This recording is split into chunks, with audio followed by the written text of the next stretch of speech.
জয় নিতাই, জয় গৌর, জয় রাধেশ্যাম। নিতাই পরিবার চ্যানেলে সকলকে স্বাগত।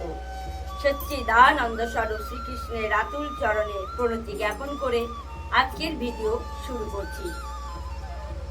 পরমেশ্বর ভগবান শিবের অনন্ত লীলার মধ্যে কিছু লীলা অত্যন্ত রহস্যময় এবং শিক্ষণীয়।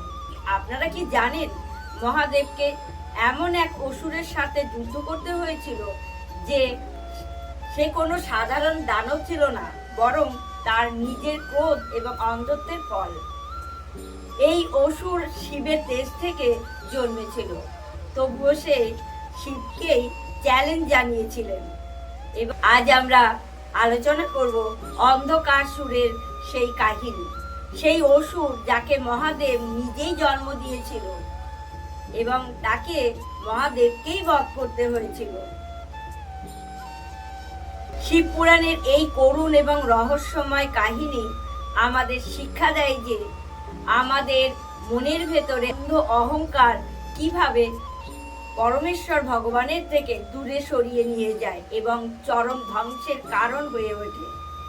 আজ আমরা আলোচনা করব ভগবান শিব এবং অন্ধকাসুরের সেই মহাযুদ্ধের রোমাঞ্চক এবং বিস্তারিত তথ্য। পুরাণের কাহিনী অনুসারে একদিন কৈলাসে দেবী পার্বতী পরম কৌতুকে মহাদেবের চোখ দুটি পেছন থেকে আলতো করে বন্ধ করে দেন। শিবের চোখ বন্ধ হওয়ার সাথে সাথে বিশ্ব ব্রহ্মাণ্ড অন্ধকারে তলিয়ে যায়। সেই অন্ধকারের মধ্যেই ভগবানের যোগাগ্নি এবং পার্বতীর হাতের ছোঁয়া এক অলৌকিক তেজের সঞ্চার হয়। মহাদেবের কপাল থেকে বিন্দু বিন্দু ঘাম ঝরে পড়ে। সেই ঘাম থেকে এক ভয়াবহ করাল বদন দৃষ্টিহীন বাচ্চার জন্ম হয়। তার জন্ম অন্ধকারে হয়েছিল এবং সে নিজেও দৃষ্টিহীন ছিল, তাই তার নাম হয় অন্ধকাসুর। এই সময় হিরণ্যক্ষ নামে এক প্রতাপশালী অসুর রাজা একটি সন্তানের জন্য ভগবানের কাছে কঠোর তপস্যা করেছিলেন। মহাদেব অন্ধকাসুরকে এবং বলেন যে এই সন্তান অসুরের মতো শক্তিশালী হবে। অসুর রাজার প্রাসাদে পালিত হয়ে সে স্বাভাবিকভাবে অসুরের স্বভাব ও আচরণ লাভ করে। হিরণ্যক্ষের মৃত্যুর পর অন্ধকাসুর অসুরদের রাজা হন। অন্ধকাসুরের দৃষ্টিহীনতা শুধুমাত্র শারীরিক ছিল না, এটি ছিল একটি জ্ঞান এবং আধ্যাত্মিক শক্তির অভাবের প্রতীক। সেই ক্ষমতা এবং রাজকীয় বিলাসের মধ্যে এমন ভাবে নিমগ্ন ছিল যে পরমেশ্বর মহাদেবকে সে তার শত্রু বলে মনে করতে শুরু করে। তার অহংকারটা ছিল তার আসল অন্ধত্ব। নিজের ক্ষমতা, অহংকার এবং অমর হওয়ার বাসনা অন্ধকাসুর মহাব্রহ্মাণ্ডে কঠোর তপস্যা শুরু করে। তার তপস্যা সন্তুষ্ট হয়ে ব্রহ্মা আবির্ভূত হয়ে তাকে বর দিতে চান। অন্ধকাসুর বর চান যে তাকে যেন কোনো দেবতা, অসুর বা মানুষ কোনোদিন বধ করতে না পারে। সে এই রকম অমরত্বের বরই চেয়েছিলেন। ব্রহ্মা তাকে এই বর দেন, কিন্তু সাথে একটি শর্ত জুড়ে দেন। তার মৃত্যুর কারণ যেন হয় তার নিজের তৈরি একটি বিশেষ পরিস্থিতি, যা কখনোই সম্ভব হবে না বলে অন্ধকাসুর মনে করেছিলেন। অজেয় হয়েও 3 লোকের অধিপতি ব্রহ্মার বরের জোরে অন্ধকাসুর অজেয় হয়ে ওঠে। সে একে একে স্বর্গ, মর্ত্য, পাতাল 3 লোকেই পুরোপুরি দখল করে নেয়। দেবতারা তাকে দেখে ভয়ে পালাতে শুরু করে।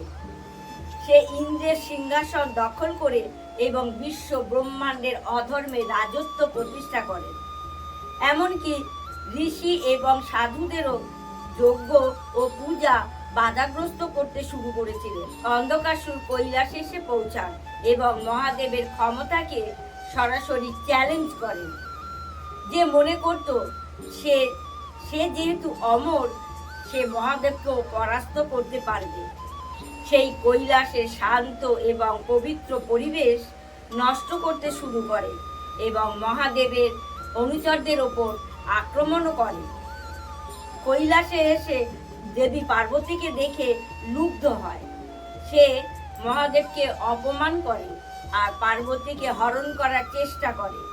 এই ঘোরতর অধর্ম তার নিজের জন্মদাত্রীর প্রতি তার এই অপবিত্র লালসা আর পতন নিশ্চিত করে।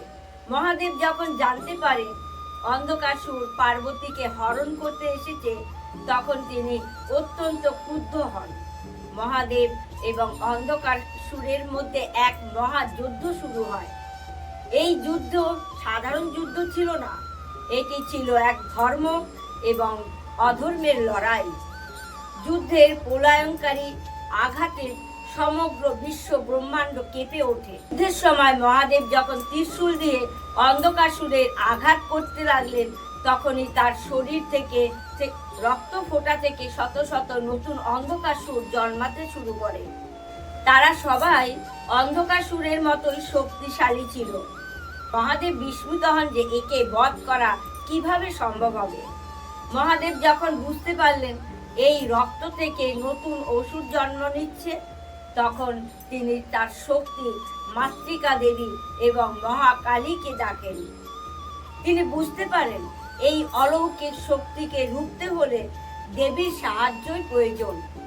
দেবী মহাকালী রণচণ্ডী রূপ আবির্ভূত হন। দেবী মহাকালী এবং মাতৃকা দেবী অন্ধকাসুরের শরীর থেকে পড়া প্রতিটি ফোঁটা রক্ত মাটিতে পড়ার আগেই পান করে নিতে শুরু করে। এই অলৌকিক শক্তি অসুর জন্ম নেওয়া পুরোপুরি বন্ধ করে দেয়। অন্ধকাসুর এই ক্ষমতা হারিয়ে প্রচন্ড ভীত এবং দুর্বল হয়ে পড়ে। শরীর রক্তশূন্য হয়ে পড়ার সাথে সাথে অন্ধকাসুর শক্তি কমতে থাকে। নতুন অসুর জন্ম নেওয়ার পুরোপুরি বন্ধ হয়ে যায়।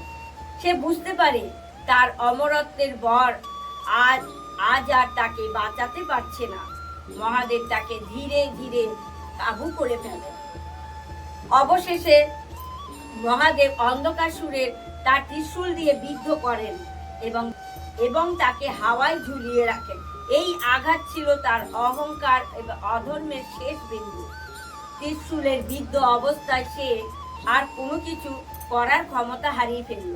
মৃত্যুর মুখে দাঁড়িয়ে অন্ধকাসুর আসল রূপ দেখতে পান। সে বুঝতে পারেন যে পরমেশ্বর ভগবানের কাছে আমাদের ক্ষমতার কিছুই না। সে তার ক্ষমতার কাছে মাথা নত করে ভগবান দর্শনের মনের ভেতরে তার অন্ধকার ধীরে ধীরে কেটে যায়। অন্ধকাসুর মহাদেবের ত্রিশূলে বিদ্ধ অবস্থায় মারা যান, কিন্তু মৃত্যুকালে সে পরমেশ্বর মহাদেবকে স্মরণ করায় তার আত্মা মুক্তি লাভ করে। মহাদেব তার এই ভক্তি এবং মুক্তি দেখে তাকে ক্ষমা করে এবং তাকে তার গণ হিসেবে স্বীকৃতি দেওয়া হয়। অন্ধকাসুরের কাহিনী আমাদের শেখায় যে পরমেশ্বর ভগবানের কৃপা ছাড়া মুক্তি সম্ভব নয়। এটি ছিল এক গভীর শিক্ষা যে মানুষের মধ্যে আধ্যাত্মিকতা এবং বিনয় নেই, তার অহংকারী তার ধ্বংসের কারণ হয়ে দাঁড়ায়। আমরা যদি আমাদের মনের ভেতরে অন্ধ অহংকারকে মুছে না ফেলি, তাহলে আমাদের পতন নিশ্চিত।